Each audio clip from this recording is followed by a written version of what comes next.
Break के बाद एक बार फिर आप सभी का स्वागत है। रुक कर लेते हैं खबरों की ओर।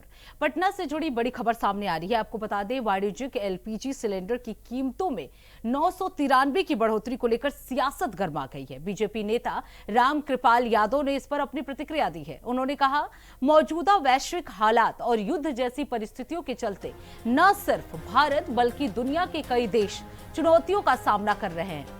राम कृपाल यादव ने भरोसा दिलाया कि सरकार स्थिति पर लगातार नजर बनाए हुए है और उपभोक्ताओं को अनावश्यक परेशानी ना हो, इसके लिए संतुलित फैसले लिए जा रहे हैं।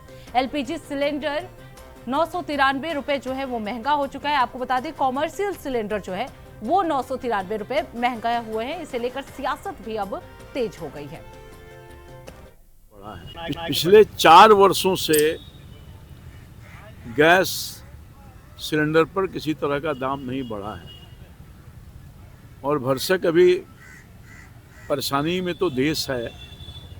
जो युद्ध हो रहा है उससे न सिर्फ अपना देश बल्कि देश के कई बाहर वाले जो देश है, अपने देश के अलावा भी वो संकट का सामना कर रहे हैं।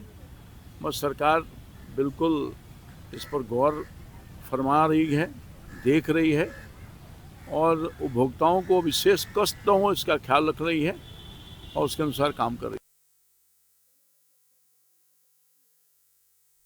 अब रुक कर लेते हैं अगली खबर की। कर्नाटक के दावगेरे से बड़ी खबर सामने आ रही है। आपको बता दें, कॉमर्शियल एलपीजी सिलेंडर की कीमतों में 993 की भारी बढ़ोतरी को लेकर बयानबाजी तेज हो गई है।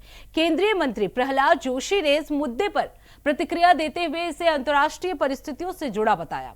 उन्होंने कहा कि भारत की 50% से अधिक एलपीजी जरूरतें आयात पर निर्भर है और इसी वजह से देश को मौजूदा समय में चुनौतियों का सामना करना पड़ रहा है। प्रहलाद जोशी ने यह भी कहा कि मोदी सरकार ने पेट्रोल, डीजल और घरेलू एलपीजी की कीमतों को फिलहाल स्थिर बनाए रखा है ताकि आम जनता पर अतिरिक्त बोझ ना पड़े। अब इस मुद्दे पर राजनीतिक प्रतिक्रियाएं और तेज होने की संभावनाएं हैं।